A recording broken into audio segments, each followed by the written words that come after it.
Hello and welcome to the Stacking Dinger Show, your home for all things Underdog MLB Best Ball.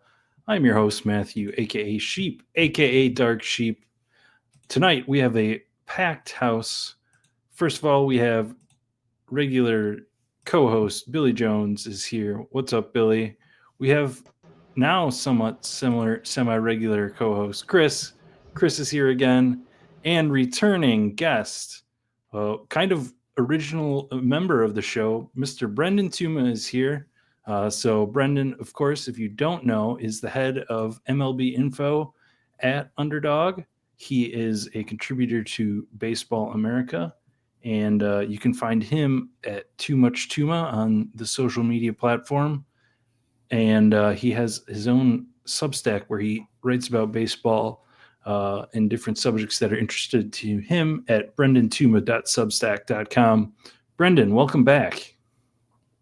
Thank you for the great introduction. It's really good to be here.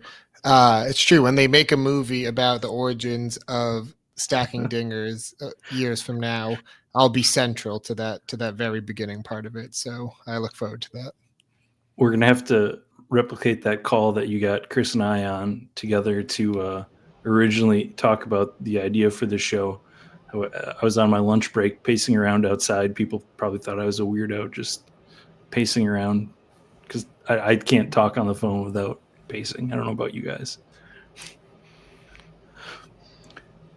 But tonight, go ahead, Billy. I was just going to say, anytime someone says they're going to make a movie about this situation, my mind immediately goes to what actor will be playing me and how that's going to definitely elevate my appearance to ways that is definitely not true for my reality. Yeah, I mean, we're fantasy baseball players here. When I don't think, there's going to be a Hollywood actor that matches us. Just in pure charisma would be hard to match for me. Green Power, Dog Bowl victories. They got nothing on you, Sheep. There you go.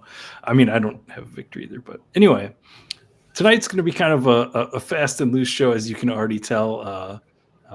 We promised you some data analysis by Chris, which is his the squirrels in his computer were running a little bit slow, so he's not quite done processing that, but that should be next week. The stacking information from the 2024 contest and talking about weekly scoring a lot more. So yeah, it's been fun.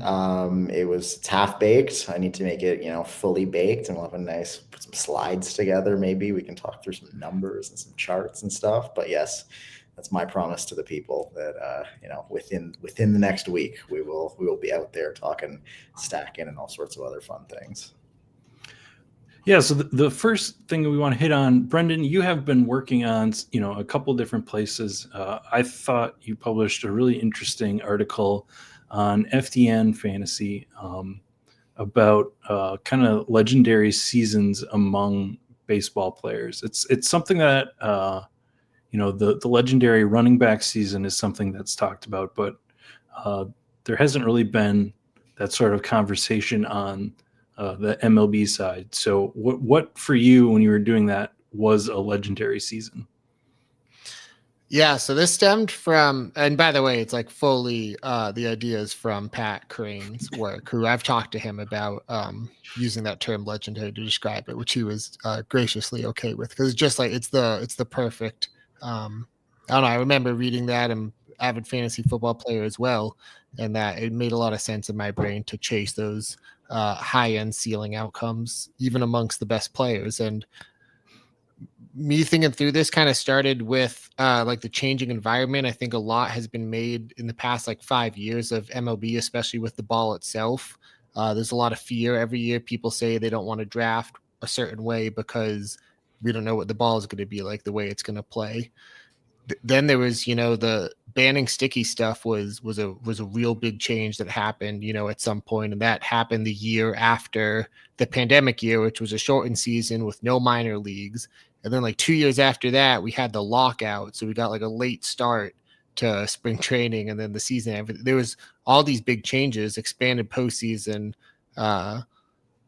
the adopting of the DH in the National League, the stolen base rules just 2 years ago. So a lot has changed in recent years, and I've spent a lot of time just kind of looking at what that does to the environment of fantasy baseball. What positions does that make scarce or plenty available? And same thing with statistics. And uh, after diving in this past season, it's become very clear since the new stolen base rules took effect, the ceiling outcomes that offensive players can have is just enormous. And I think, a lot of people, might know that or say they know it, but when I started looking at like the specific numbers, it really is dramatic how valuable some of these seasons that Acuna, Otani, Judge, and then even trickling down to some guys that we'll get into, I think, but how it can really tilt the power balance in your leagues. So you did it. The analysis you did was more on, roto auction value return or like dollar value returned, and I mean, you take a look at it, and the 2024 season, by your count, had 5 hitters that reached the what you kind of cut off at $43 return. So for someone watching this that might not be super familiar with what that return value means, can you explain that a little bit? Yeah, it was an arbitrary cutoff of what I deem to be, worthy enough of valuable enough. Just using the Fangraphs auction calculator. This article was specifically for Roto, but I've been doing similar work in the background for Underdog scoring, and the same thing applies there. Uh, I think it's also important to like really emphasize that this is all happening with hitters at the same time that innings pitched overall by starting pitchers is just plummeting, both on a individual pitcher basis, how many innings is the number one starter in the league throwing that year, and then just overall the number of starters throwing. And again, this is something that everyone kind of, more or less knows when you start looking at the numbers, even compared to like 2016 sort of thing, which doesn't feel that long ago, let alone you look back at, 1995 or something. It's just, it's really dramatic. And so what that does for starting pitchers is it makes it so hard for a starting pitcher to stand out. And, I think zero pitcher has been, one of the, from what I've seen, leading thoughts in the overall meta of drafting Underdog. I think is it fair to say that you guys subscribe to that? So I'm interested to hear, where you guys come at that from, because I think this is just another data point to kind of, point us in that direction of the ultimate dream, which is just to be directionally accurate.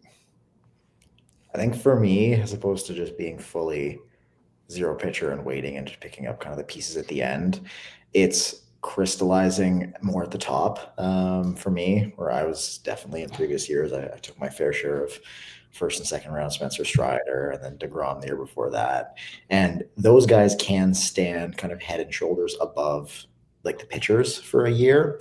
But in the current environment, they just have no chance of keeping up with a legendary hitter season. And we kind of see that year in, year out with the gravity that some of those like legendary hitters like put together, and just how critically important they are in roto and then in best ball and then kind of in the playoffs. And as you get down to the wire when where the money is won. And so pitching kind of sliding back, and ADP is something that we're seeing definitely this year, like it's very pronounced early on. There's only one pitcher going in the top 25 and then another one in the 30s and one in the 40s. And then there's this cluster between like 50 and 120 or 140. That's kind of where my pitching, it's where I want to focus on pitching. There's a bunch of guys in there, and I'll come out of there with like maybe 6 or 7 people and not have too much invested in one guy at the top. And I'll just try and keep it balanced and work through that way and build in some floor, I guess, in that respect, while being able to access those hitter seasons that you can't find on the pitching side in Underdog or in even just like you said, the current MLB environment. I do think that is the common, I mean, just based on the ADP, like you said, that is where kind of what everybody's doing. The only, the one pushback I have against it, and it's not like super strong, but we take a look at the team, and again, we don't want to just say the team that won last year is how you should build. That there's so many things wrong with that in terms of sample size, et cetera, whatever. But Zach Wheeler was taken, I think, probably about in the 4th round, which again, that's not super early, and that's right now. That's kind of the start of the run of pitchers, but he was a guy that it was pretty necessary to get to a top 1% outcome when it came to the finals. So as much as as people are pushing down when they're starting getting pitcher, I want to make sure that I'm not forgetting about that that finals playoff thing. But like you said, also the trade-off, as always, is the hitter that you're missing out on when you take that first pitcher and how early you take him. I can't think of a season recently or so far where there was a pitcher season, like in the regular portion of best ball, like pre-playoff rounds, where you were like, wow, I really needed X pitcher. Like there really hasn't been a name, whereas you could have said last year, like you needed Ohtani or Judge, and like that really dictated where you finished in your pod with a couple of exceptions. And then it kind of flips in the playoff rounds where I know that last year when we were going through the rounds, it's like, okay, shit, you really needed Blake Snell this round or you were kind of screwed. Or, Bobby Witt in certain cases. But like I feel like the pitcher names really pop when we get into those playoff rounds, but through carrying you into that spot and like through the regular season, I think like the just week in, week out hitter upside that exists with some of these guys is just crazy. Yeah, absolutely. So last year was my first year drafting MLB best ball, and I wholly subscribe to 0 pitchers. This is the only way I'm going to draft. The data previously said that was the best advance rate, so I was just going to do it. And I had awesome advance rates last year, but I definitely felt like I was missing the pieces that were needed, as we talked about, pitchers that drove getting through the playoff rounds. And so I think it's very interesting, like this like push-pull that you're going to deal with when it comes to pitching. Of it's going to hurt you to get into the playoffs, but it may help you in the playoff and maybe a necessary piece when you're there. And in total, you don't want to overspend on pitching. You may want to get a couple absolute horses or people that can go nuclear in a playoff setting, but if you overspend and don't get enough bats or bats that can score well in a best ball format, then you're missing the point too. So yeah, that's kind of just like my thoughts on how I'm drafting pitching now. I think so I've started doing my favorite way to draft MLB best ball is to just enter like a million slow drafts, as many as I can. And on the admin side, Numi sets them up for only employees to draft, so it's not like amongst the regular public or anything. And it's definitely not the same because there's employees who don't exactly know what they're doing, but there's a lot of people like Numi and Hope in there too who are who draft good teams always. And so anyways, I draft in those, and that's kind of how I'm getting a feel for like current ADP right now. And I've been surprised. There have been times like guys, who I would have just said like, there's no way the injury risk, and like Jacob deGrom is available in round 8, and Tyler Glass now, I forget exactly what round it was, far enough where if I had at that point started, even with like 6-7 straight hitters to then get, a pitcher who, like you said, for those short weeks where you need a high scoring pitcher like DeGrom or Glasnow or any of those guys could be that. So I felt like the investment wasn't that high. Again, you could start with 6 straight hitters and then get one of those guys. So that felt very reasonable to me. Yeah, and the thing that I've been doing on thinking about that, because the best pitchers are going a little bit later, I have been more leaning towards taking 6 pitchers on and trying to get a little bit riskier there. Taking, because I'm getting quality later. I don't need to make up for it in quantity. Again, the balance there is getting the 2 start weeks in the playoffs, balancing that along with, just general pitcher injury risk. But I was hassling Billy the other day on the Spike Week Discord. But yeah, I put together a 6-person staff that was, I got it up here. It was DeGrom, Glasnow, Hunter Brown, Shane McClanahan, Robbie Ray, and Brandon Woodruff. So like all these, one ascending potential ace and all these former aces with huge, playing time question marks. I'm not doing this every draft. Like I said, something like this, I'm doing like 1 in every 4, 1 in every 5 builds, but I'm trying to use this change in the market to build a little bit different staffs than, I was in the past. So this is number one sign that we've been spending too much time together, because that's like a 6-man staff that I would cook up and love and send around and be like, guys, this is the shit. And then I hate to break it to you, you're gonna have 3 like live arms by May, but you'll enjoy it for April. and I wasn't opposed to the style of draft that it was. It was quite literally, someone else in the chat was like, so what's wrong with this? Like, you put the team together, there's almost directly 1-to-1 ADP like swaps. And I'm like, it's the names and the fact that every single one of them is coming off an injury or major extensive injury history or something like that. So, but all of those guys have like major upside. So I think that's important when looking at pitchers. They're because they've become more condensed, you really need to be more choosy, I guess. Like you can play it flat and just have spread, but if you can be on the right side of which guy in the 5th or 6th round is going to separate, then you're going to have you may have a big edge.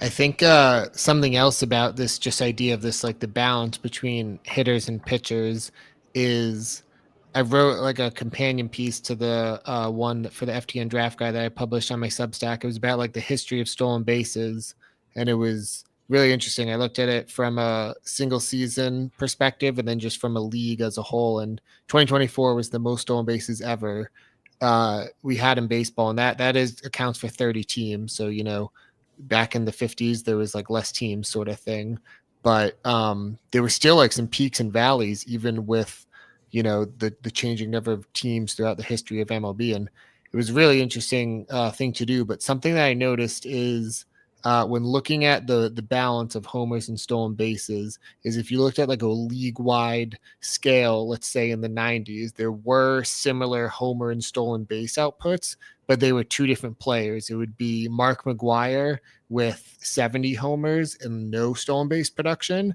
and then it would be like a Tony Womack who would hit 2 homers with 65 stolen bases or whatever it was.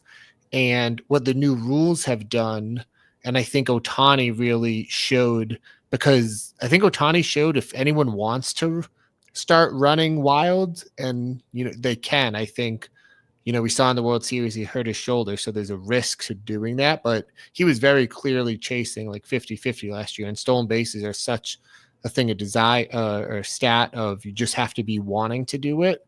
And because it's so much easier now, so many of these athletic, well-rounded players who also hit for power are just being willing to run. And I think that we now have these players that have consolidated all the homers and stolen bases. And it's not just the Ohtani types, but I put out the tweet before we started recording. It's the Duran profile where he just has, so much upside when you start adding up all the points from, homers and speed and runs, and he gets a ton of plate appearances and all that stuff. And so, yeah, I don't know. I think that that part of it has just completely tilted everything towards hitters when you combine that with where we're at the state of starting pitching. Like even like a player you wouldn't expect last year, Matt Chapman, just got a ton of extra value because he started stealing. He still had the hard hit stuff that he had always had. I don't know if he was feeling healthier, and it wasn't like, the other thing that goes along with wanting to steal bases is your team letting you steal bases. But it wasn't like the Giants were all stealing bases, but something something if it was just feeling better last year than he had in previous years, or just realized he could start stealing bases. I don't know what it was, but it led to this profile that like a system like the Bat X loves in his hard hit metrics, just getting extra value from the increase in steals.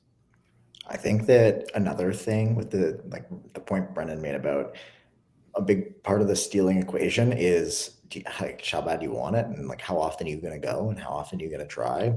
And I think from a business of baseball perspective, a lot of guys are seeing it as either if you're a young guy who's going through ARB or something like that, where you have easy ways to kind of pick up extra things you can bring to the table in a negotiation, whether that's for your next contract or for, negotiating with your current team if you're going through arbitration. I feel like stealing is a way that you can just pick up easy value, week in, week out, while you're still playing and you're around. And if you can contribute that way, it just shows a team that you have something else to bring to the table. And that could be another $1 million, $2 million, $3 million. Matt Chapman's case, we don't know how much that is, but I bet that was a negligible thing that he had this uptick. And if he's going to continue doing it, that provides value to the team that you're going to play for in the next year.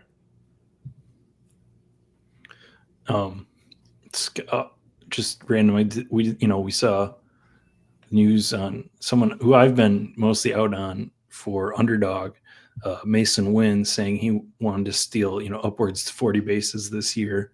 Someone whose, contact profile maybe I don't love in terms of hard hit stuff. But if he is going to steal that and he gets to the 15, 20 home runs, maybe it's been a mistake for me to ignore him. But that leads me then to, you talk about that profile, Brendan, the question that everybody probably wants to know, who are you seeing that might hit that sort of breakout? Because when it comes to people that you wanted to have for advance rate last year, Jarren Duran was at the top of that list.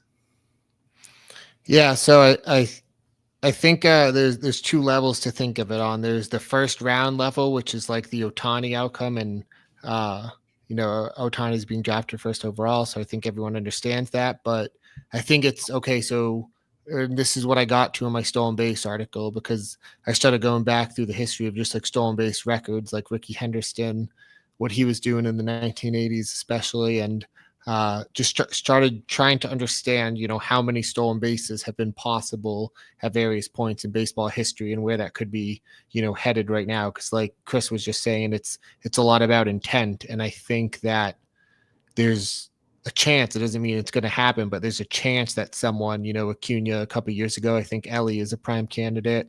I think Bobby Witt has a lot of growth for if he just said hey, this is going to be my year where I hit 35 homers and steal 60 bases and play crazy defense. I just want to always be thinking about that amongst those first rounders. Ellie, could he steal 80 bases one year if he keeps improving as a hitter? I think I always just want to keep that range of outcome in mind for those top guys. And then, I think the middle round ones are more interesting, to talk through, to kind of speculate on, who that could be. I have a couple favorites. I have to think a little bit more about exactly who in the middle rounds. On the low rounds, I know we had a fun Twitter interaction about Victor Robles, who definitely fits the profile of being the next Jarren Duran.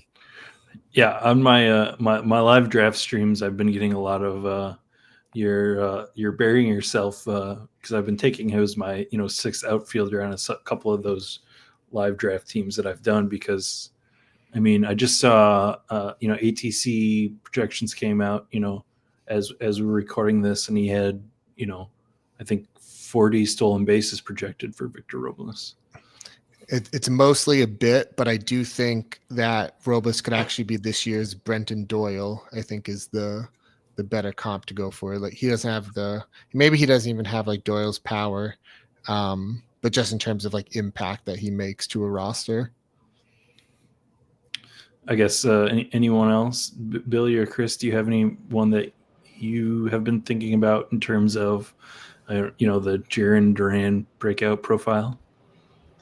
I don't have a name, but there's something I did want to highlight that stood out to me, or something I've been thinking about during this conversation is these stolen base outcomes that we're talking about are going to have to be like big numbers or materially beat the expectation, because stolen bases just don't rack up the same level of points as someone who hits a bunch of home runs more than they would expect. It's 2.5 times a home run is 10 and a stolen base is 4. So like you're going to have to get a big number, like an 80 base or stolen base season by Ellie, or to really be, I guess, material, especially at the beginning. But I do think that that's something you want to like quantify here, because like if 5 more stolen bases isn't going to make as much that huge of a difference. I think that's an important distinction to make. Like this is not like a pro Xavier Edwards thing for underdog scoring, just because he might steal 50 bases, but there's just going to be nothing else with it, and that's why the Robles thing is like tongue in cheek. But like I do think it was a little bit closer than I expected. I've been playing around with just looking at a bunch of past years, like a points per plate appearance metric, just like what they would have scored for underdog scoring, even years we didn't have like any contests, and then just divided by plate appearance and kind of just see where that out and trying to make, this equation of like points per plate appearance is like efficiency. It combines everything: homers, stolen bases, runs, all that stuff, and then what's the plate appearances? Because when you look at points per plate appearance, you're going to see like Kerry Carpenter, Jock Peterson rate really high, but we know they're never going to get the type of plate appearance season that Marcus Semien or Jaron Duran could have. So like it's almost pointless to look at it that way. But you're still trying to find that intersection of efficiency. And I was surprised. I some of the stolen, again, it's not that you want Xavier Edwards. It's that if Duran he was just someone who was not a 0 in power and was not a 0 in speed, and the new rules have pushed him just into like the perfect situation. So like Pete Crow Armstrong is another who is, he's not a star, but he runs very aggressively, and there's been smoke about him possibly getting a chance at leadoff at some point this year, likely later in the year.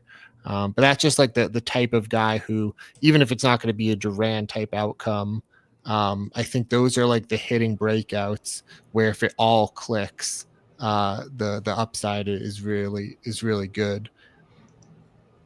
Yeah, this Pete Crow Armstrong rhetoric is something that's concerning me right now. We've actually had in previous episodes about how I have like aggressively low rank on him, just because I kind of devalue stolen bases as like a component of my strategy, because I'm looking for like the spiky kind of outcomes, which are home run bases. But the stolen bases, if you have put a big stolen base numbers, it just raises your floor about what he's going to be doing every single week, and make a player super consistent in terms of contribution as well. So if a player like that can run a ton and be real aggressive with their style of play, and then also layer on a little bit more power, then you're in a recipe for being like very impactful for the season. So that PCA comment has me maybe recalculating on the fly.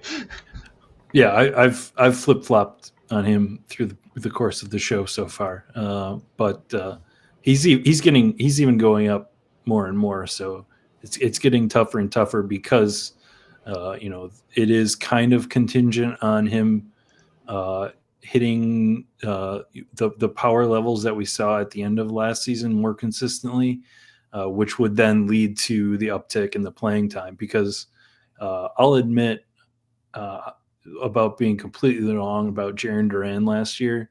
I was concerned that he was a strong side platoon, or at least one of these guys that leads off against righties and then bats 8-9 against lefties. And so that's definitely I don't know, Brent, I know you being the Boston fan, where were you at, Tuma, on him last year? I felt like one of the first like pieces for fantasy I ever wrote was like during the pandemic was about Jaren Duran, and so I've had this just up and down journey with him, especially as like a Red Sox fan too and everything. And I think what the most unique part about his season last year, because it was power and speed, but a lot of guys do that. What he had I'm trying to think of like the example, like the Joe Mixon role for playing time last year. He led off every single game. He at one point his goal was to play in every single game. Like it was again similar to the Ohtani stealing bases thing. It was something they were being really vocal about. They were like, we value him as an everyday presence, hitting first, no matter who, just like all that stuff. Like the role was incredible. It's a good offense. It's a good park. He's got good hitters hitting behind him. I think the one thing I would say that would maybe change your mind a little bit too, Billy, about the stolen bases in the high end outcomes, especially when they're also leadoff hitters, is it leads to a lot more runs. And then if you can get those guys as part of maybe, like stacked lineups again, like if you had Duran with some of the guys behind him, or Corbin Carroll again comes to mind, his runs totals are becoming outlierish because of how fast he is. That's something I think about too with Bobby Witt. Ellie, some of these guys, like it adds up. And I don't know, maybe I need to find another metric to look at it. But again, I just points per plate appearance, like some of those speedy guys compared to like Pete Alonso types, I was surprised. Because I was like, I remember playing in points leagues, years and years ago, and stolen bases were definitely devalued, as far as I remember. Runs is always a fascinating one to me because it's this mix of your own skills at getting on base and getting yourself around and driving you in, and then team success, guys behind you do that. Are they capable of driving you in? Plus just pure, lineup spot and playing time. And that can be kind of a shortcut way to start looking at guys maybe that are in as we start getting closer to actual games being played and a little more clarity over situations and things, like seeing people that could break the right way in playing time, and that could lead to unexpected success and runs. And for runs specifically, like there are teams out there that are just better at base running than other teams, and there's players that are better at base running, and those guys on top of, like, we think of base running, we think of stealing bases and like that kind of thing. Corbin Carroll is also a generational, like just base runner. Like he takes the extra base, he scores the extra run, he will like just chip in real life, and then that translates to your teams because like that is an important counting stat that we can kind of just, it helps build the floor, but it does give him access to some of these other things that guys can't reach without that skill set.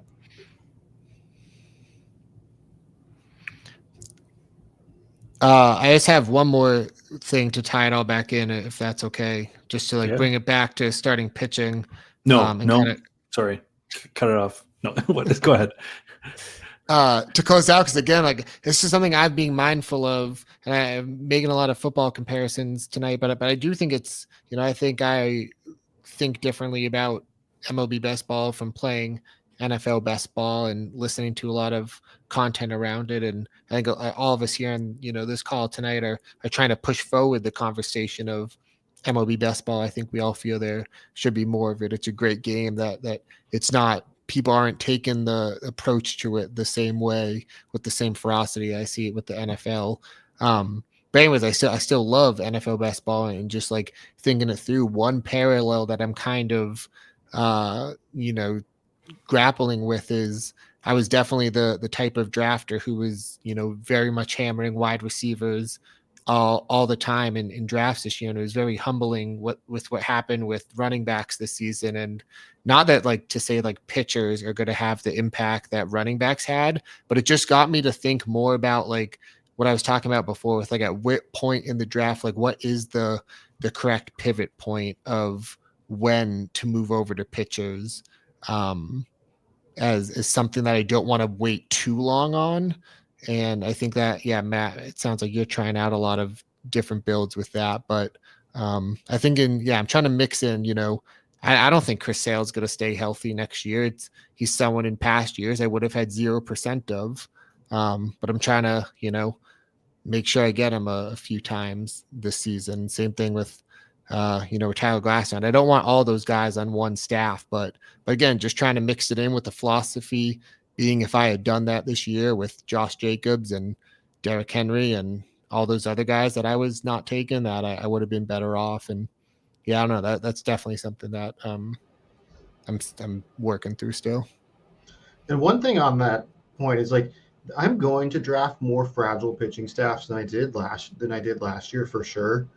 I'm just not doing it yet. I'm waiting until a later point in the season when there is more clarity. I would hate to have a 6-pitcher team, which I love, and then I lose one of them before the season starts, and I'm already down to 5, and then another one drops at some point during the season. Like I've only lost 2 guys. I would actually probably feel really good about that, but I know because I drafted them now, like I'm gonna have to fall on the sword. Maybe like inadvertently rather than just having a little bit of patience. So I think that's kind of how I'm at least treating those premium pitchers now is just I'll come back to it. The Kyle Bradish effect. And it's a real thing. Like pitchers get hurt more during February and March than at any other point. At this time last year, if I would be building staffs around Kyle Bradish and Yuri Perez. And if you're drafted the day before opening day, like you wouldn't have taken either of those guys, sort of thing. So that's like a really smart point to make. And I was on that. Bradish last year, I had like 40% when he got hurt, and it was painful. Yeah, but because he was a mid late ish, not post 100 pick, it wasn't that painful to the portfolio. If it was at pick 50 or 60, I think that would have been painful to like a portfolio. The news that came out today out of nowhere, Bob Nightingale said that Michael Kopech, and this doesn't matter for Underdog, but he was like being drafted as the Dodgers closer in leagues that use saves. And like he just came out and said he might miss the first month due to a forearm thing. And that's the reminder that when we get to spring training, like pitchers are just going to show up and have something. So just everyone brace yourself for that. Yes, I did one draft and hold so far, 50 round, and less important, I lost Braxton Garrett already, who was never apparently healthy from last year, and then I lost Kopech as like a second or third closer, but he's already been, with the signings of everybody available that the Dodgers are doing, he already was bumping down the list of save priority on that team pretty quick. Just to round out the thought on pitcher ADPs and where people are starting to draft pitchers and where they're going, most often now. Right now, there's 3 pitchers going in the top 50, or 4. Maybe someone's in the bubble, but like they're very sparse. Between 51 and 100 in ADP, there's 23 pitchers going. So like that is basically you go from no pitchers in the first 4 rounds to every other pick in the like next 4 rounds is a pitcher. And then between 101 and 150, there's like another 22 pitchers going. So I think that you can afford to wait on pitcher to start, but you're going to get in drafts, I think, this year. And as things get closer towards the season where we get into those middle rounds and there's just going to be pitchers flying off the board at a different kind of clip in those rounds compared to previous years. So just kind of be prepared for that, I guess, when you start seeing boards and going through drafts and stuff. I can see scenarios where pitchers kind of get out of hand in some spots, and you might end up having like teams where you have a more fragile or a thinner pitching staff than you expect because people kind of are really locked into pitchers in that 50 to 150 range this year.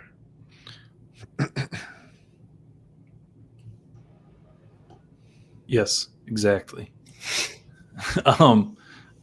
So the other thing we did is I threw out a question on our Twitter account to see if we had some questions from the group of listeners out there.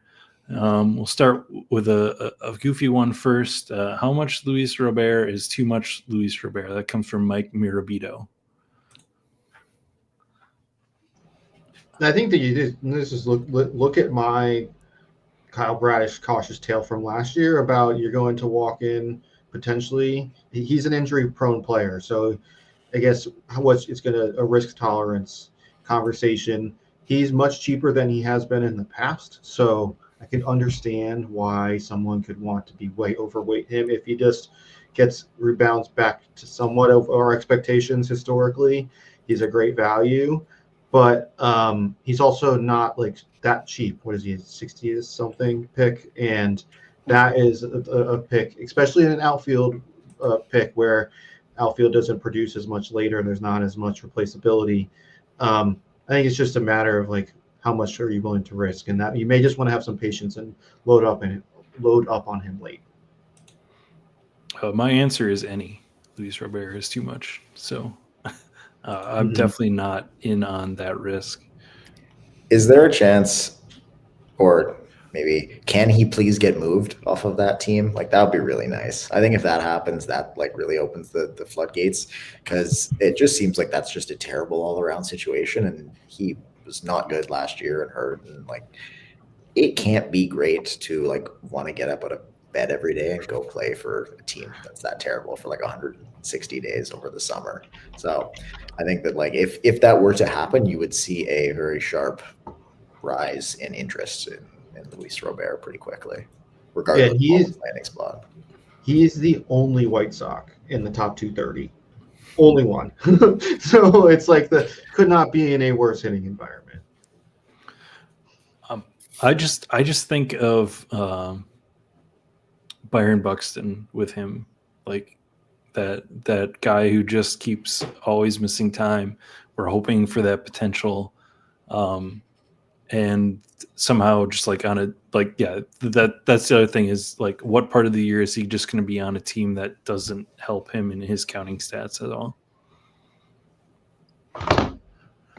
All right, so next question. You kind of mentioned this, Tuma, previously, but this is from John Ditcher, and this is kind of maybe an existential question, but something that I know we've had conversations about, and I think all of us have been thinking about at some point. But the question is, how do we grow baseball from a fantasy perspective that gets people who don't watch baseball to follow it from fantasy or making profit opportunity, or playing games for it? The example would be millions of non-football fans play fantasy and eventually become fans of the fantasy, trying to win money or leagues or that kind of stuff.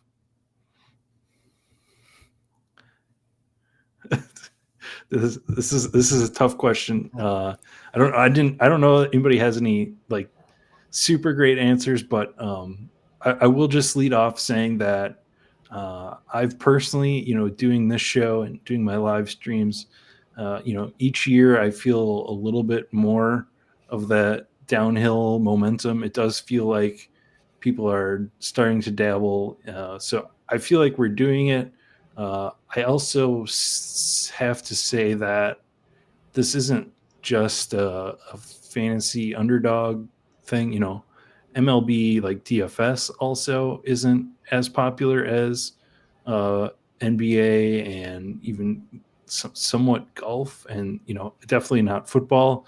So it's like it's not alone. Like baseball itself has kind of this it's not cool anymore perspective, and you can have your own opinion on that. But I think there's a lot of like outside factors that we're fighting against. But I do think, just looking at the growth from a few years ago in this contest where, we had the first year of the Dinger, I posted it, was a $50,000 total prize pool to now the $1 million prize pool. So like we're on momentum, but also I do think this is something I think about all the time.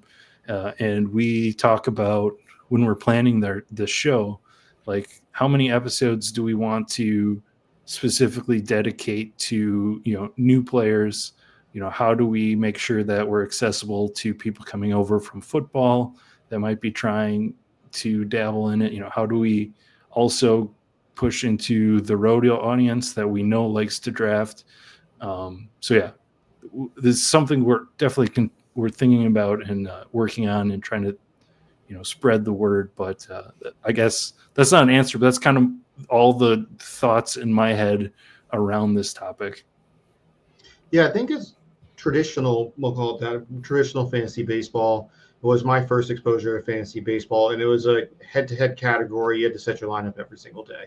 And the hard part for me was setting a lineup every single day across a long season becomes quite cumbersome. And it was as much about me drafting good teams and making good analysis as it was just being like aware of what's going on in the news. And so at least Underdog does definitely cater to those that like myself that are going to like lose value by being in one of these leagues that I must be so attentive to. So I think that's just acknowledging one of the hard parts of fantasy baseball. I do think there's a lot of excitement. I've been seeing people that I would consider also traditional fantasy baseball analysts posting underdog teams, and I'm like, whoa, where did you what? Like that's shocking. And it's not, and so that's really exciting to see some of that. So I'm hopeful. I just think that we're going to need to see more people doing streams and more people producing content because I still don't see a ton of other content for this. I think these are all great points. $1 Million Dinger is definitely like a headline one, and I think that's something that she'll be proud of, and it's something that is good just to have out there. I think people also, if they're not, I've had people reach out that aren't the biggest baseball fans, or were baseball fans and aren't so much anymore. People like solving games and trying to turn that into winning money, especially in games where we're still very early in kind of the discovery process of what works, what doesn't, how to attack this. So I think people see that as an opportunity, which is great because you get new people in here thinking different ways, not just anchored to player takes or something else, but like it's always good to have new thoughts in the thing. And then like just baseball in general, if the Dodgers are really awesome this year, dynasties and like teams that are really great are good for sports leagues in general. Like I think that the NFL benefited from the Patriots dynasty. I think that the NBA benefited for when the Warriors and the Cavs were predictably great. I think that having a very flat, like parity driven league is good in theory, but it's just good to have a team to talk about. And the fact that it's the Dodgers with the most like charismatic, enigmatic baseball player we've seen in a very long time is just a good general baseball pop culture thing. So I'm hoping that'll be like just kind of a jolt in the arm or a lightning rod for the league in general this year. I agree with that. Compared to like 10 years ago, I feel better about, like star players in baseball. Skeens, I saw, had a huge crossover amongst, just general sports fans who they might only know a few baseball players, and Otani was probably one of them, Judge, and now Skeens sort of thing. So I think all that stuff's good for baseball as a whole. I think like a positive aspect of looking at it too is I think the game is growing like very organically right now, which I think is good. I remember reading Alex's piece from the 7th inning stretch talking about how, compared to like MLB DFS, like MLB best ball is less solved. Like there is some there's a chaotic nature to it where like you can't predict who the hot team is going to be in August. I keep thinking back to the Diamondbacks last year because those head-to-head leagues that you're talking about, Billy, like I play in like that for my home league, and I love that aspect of like checking up on your team every day. And the Diamondbacks were, the hottest team during the playoffs. That was around the time the Underdog finals were. So it's like I don't know, no one ever. Again, you can only go into the season, trying to get exposure to that. It's that sort of thing is you can't necessarily predict. So I think that's good for best ball. I think that also, turns some people to think it's all luck sort of thing. And I think there's, then what we're trying to do on the show is show people that there's some strategy you can do to increase your luck. And I think that, I think I don't know. I've struggled with, trying to think that through that is how to grow it, quicker. And where I'm starting to come back to a little bit now is I think it's grown at a good pace. The contests get bigger every year. And, if once that, opportunity arrives where it becomes has, legs and momentum behind it. I think having people who have played this game a while and be able to communicate that is going to be what's most important. Yeah. Great thoughts, everyone.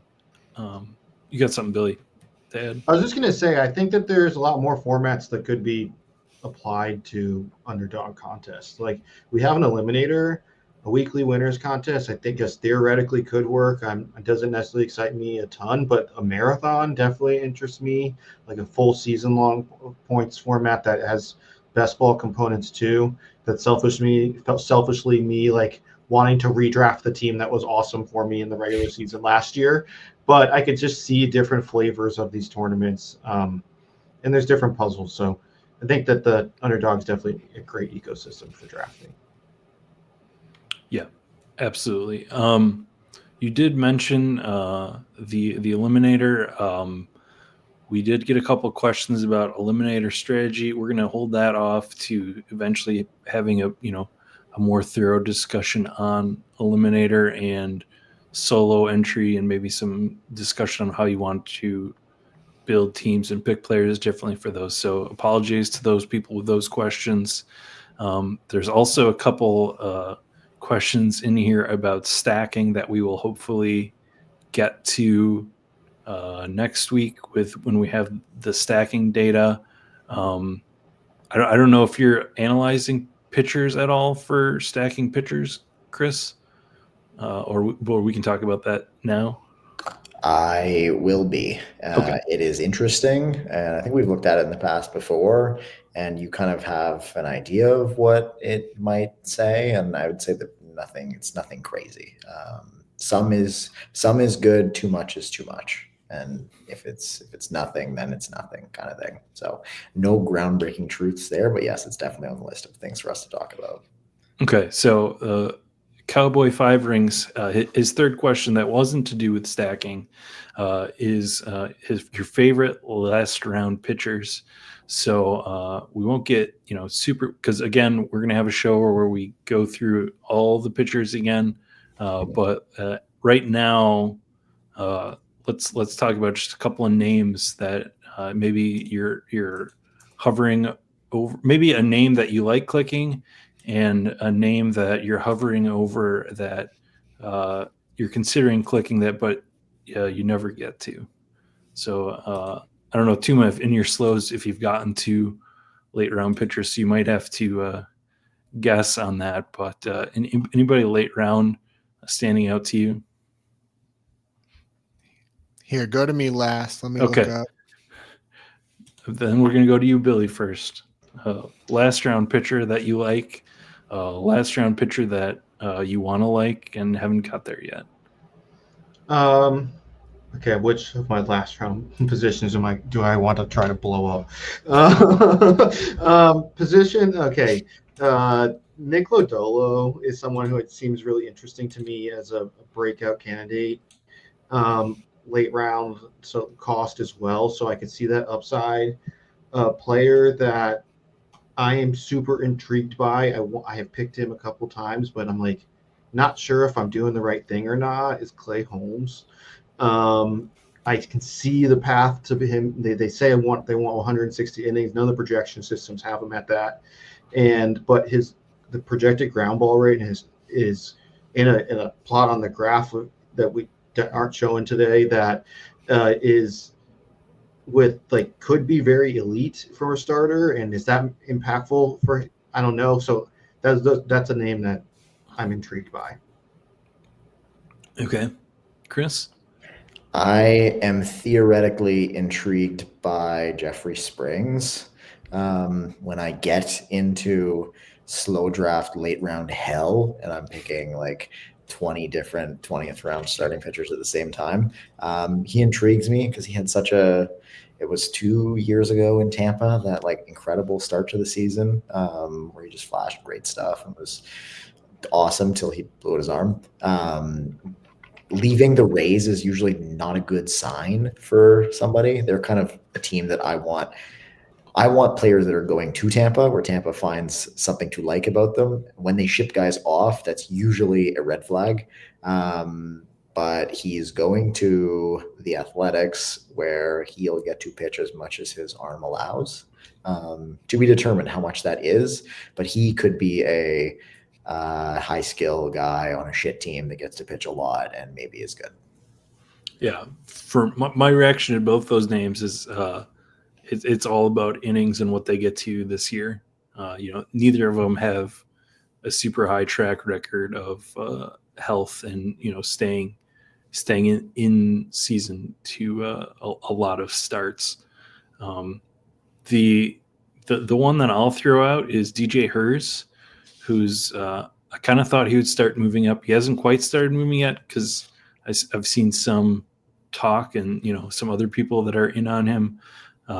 Mostly for me, it's the strikeout profile and not really a history of injury there, but more plenty of opportunity in the Washington rotation for him to get a consistent starter spot if he can figure out the walks and the other things that are he hasn't really put it all together in his first season. He got 19 starts last year, and the results weren't great at the end of the season. He kind of started out hot in that, and it kind of fell off. But I just see a strikeout profile there that even if he does struggle, I can maybe get a couple of spike weeks out of. So that leaves you, Brendan. Hopefully we had enough time for you to find someone. The prospect fan in me is just staring at Bubba Chandler and Kumar Rocker, but it's hard to just even picture them still being healthy come, July, August, or still pitching on regular schedule. So I'm not going to go with them. And then I think kind of like amongst these, there's just some real, vanilla boring picks that I don't like. Reese Olson, I just doesn't make sense to me. I don't think he has much upside there. Kind of trying to balance upside and a bit of a floor. I think Frankie Montas and just a total bet on him just being, a Severino Mania type season and just blindly betting on the Mets pitching development there as someone who's had, shown, flashes before and, he's pitched full seasons before, unlike those prospects I had mentioned. So there's potential for, for him to not just be a spike week play, but possibly something a little bit closer to a full season win. So yeah, I would go Frankie Montas. Okay. Yeah, it's hard for me just generally in the last round pitcher stuff to really I feel bad about settling on a guy because there's so many question marks on all of them, but I do feel like I kind of have a rotation too that I go to, then try not to get too much of the same guy, but I'm clicking on similar names. So one of the things that I think if you wanted to break MLB best ball is finding a 20th round guy that and just sticking on them like every team and just hoping. I don't know, that's pretty extreme, maybe not every team, but I do think that is an interesting idea, as maybe you're out there and you actually are a pitching whisperer, so to speak, but it's an interesting area there. And I think as the season goes on, what we saw last year is guys that were going at the start of the dinger in the 20th round moved up to 17th, 18th round. So I think it's another thing to be considering as you're drafting now and compared to later is maybe now you want to get those guys that you think are going to be coming later and then start mixing up some flyers later. But that kind of leads me into the next question, which is, what this is from Hot Scissors. What round are you comfortable ignoring ADP and just getting your guys / late stacks? So someone going from the 20th round to the 18th round, how much impact does that actually have on your thoughts on building that team? I think pretty little. Truthfully, I think once we get to like 180 in ADP, like I think at that point, the last like maybe 4, 5 rounds, however many rounds that is, I think we get a little bit too anchored to the specific ADP number that has been built up by previous drafters, especially early in the process. And we just start taking guys where they have gone in previous, when we should realize that the error bars on those guys at the end of drafts is huge. Like they're wild swings, and like the difference between somebody with an ADP of 190 and 230 is way less than somebody with an ADP of 90 versus 130. Like those are still 40 points of ADP value or whatever, but like in reality, the percentage difference is so much bigger the earlier you are in the draft. So I think one of my drafting goals for this year is mixing it up more late, reaching for more guys at the end of drafts, doing that to complete stacks or build out the team that I want to build out, and being less anchored to the specific like catching some falling ADP when I don't think it means as much at the end of the draft, especially in baseball and especially this early on. I think I've been humbled enough times just in recent years where I'm trying to, you learn from past mistakes and like the, running back thing I mentioned before, and something I did last MLB offseason that it sounds so silly in hindsight, but I did like take Matt Wallner as my last round pick in like every single league, and he was just unusable for the entire first half. And it was just such a sinkhole on every team that I said to myself, it doesn't make sense to. I think even like the possibility of a home run with the last round pick is, if you're taking them, close. I was like 60% or something crazy, and it just like ruined so many teams. And so yeah, I'm definitely more just of a spread it around in the end game sort of thing now, and I think it's just it can be a great excuse to take stacks. Like even if you're not a Victor Robles believer, if you have a team that has Julio or Randy Arozarena, is it worth just throwing him on there too? In that case, like I think so. And I try to talk myself into guys late. So yeah, I guess if someone's moving up, just a reason to maybe grab someone else. Yeah, for sure. I think that you hit on it there, that there's like value in just building a strong portfolio with a bit of diversity, and then also within that portfolio just having like quality built teams. So if you have to give up a little bit of ADP value so that your structure is aligned and you're not getting completely boxed out at outfield, that's okay. I'm fine with that, and will just get ahead of an avalanche if I see it coming.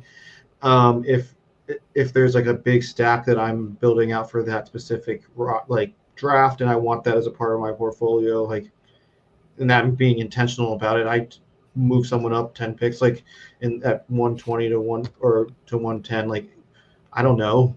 There's going to be other factors that are going to make me win or lose than that. There's probably those 7 or 10 picks I'm giving up.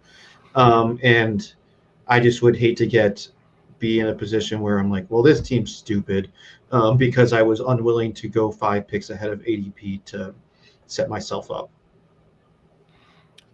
Yeah, I think yeah. There's 2 elements there. Kind of, I'm gonna piggyback off you, Billy and Chris. Yeah, early on, it's like round 1, 2, probably not worried about it. But then I get to 3, 4, 5, that range, maybe a half a round, I'm okay. And just because I'm usually trying to like think about future stacks there when I'm taking those guys. And then once you get closer to round 10, I'm fine skipping, going a whole another round if there's a guy, like, especially if as outfield, kind of spreads out. Maybe there's an outfielder that I'm looking ahead that I know won't make it back to me, but I like him, and I think the infielder that I could get on that 1 round later compared to the infielder I get now is the same compared to the outfielder. That's a place that I'm going to ignore ADP, and then basically once I get to around 14 or 15, I can make an excuse. Like, I got a draft board in front of me here, like Jonathan India at 165 versus Jake Cronenworth at 210. Like, what is the potential outcomes for those two guys? And like, I'm not losing it. I don't think I would lose necessarily like much value at all taking Jake Cronenworth in the 14th round compared to the 18th round. All right. And then this is a question for you, Chris, specifically. It wasn't addressed to you, but it is a question for you from Jewish McCaffrey. If you're drafting Mike Trout, and he puts here, I'm legally obligated to, are you making any specific changes to your roster construction? So I was looking at this in the rundown and checking the time, and I was going to say that I swear to God, if you take this question out, I'm legally obligated to make sure that it gets in there and we can run over because of that. Because this should be, foremost on all of our minds, is Mike Trout is now a discount and a value after years of injuries and excellent production while he's there. He just has a problem with being there. It's something like I found it on one of the previous shows, like 200 plate appearances in August and September over the last 4 years, or something ridiculous. So that's a problem. The solution is you just draft him where he's currently going around other outfielders that he will outscore if he is healthy. The very, very key part being if he is healthy. He's gotten this bad habit of getting hurt like midway through the year and then just being done. He doesn't really pick up an injury and then come back, which would be better for us in this format. He kind of just is great until he's not, and then he's gone. He's kind of like a pitcher in that way, where he gets his season-ending injury and then he's out. I take him on teams where, if it's a 6 outfielder team, it's got to be like a really strong group of outfielders where maybe he's the like 5th or 6th guy in. Like if I just go on a crazy outfielder run and then he's near the end and I feel good, or he's on a volume outfielder team where I have 7 guys or 8 guys. If I get like really crazy with it, that feels better. I wouldn't ever want to take him on like a 5 outfielder team, and you have to build like a good base for your 6 outfielder team with him on it. And then you can stack up some Angels later if you really want to feel something this draft season. I actually think kind of the opposite. I think so. I get in my head. I have Mike Trout and Ron Acuna. Kind of, both guys were questioning about how much playing time they get, but when you're taking Mike Trout that much later, and you're saying, "Oh, this is the season he stays healthy," like, aren't you kind of wasting, draft capital if you're taking the early outfielders with him, or just picks in general if you're taking a bunch of guys and he does end up having that full season? Whereas Acuna, we know we need to cover a certain amount of time on that team. Yes and no. Trout, I think, is the guy you add when you're building from a strength at outfielder. I think Trout can be the guy who comes on still in August or whenever the finals are, and the entire playoffs really, and still miss time in like May and June.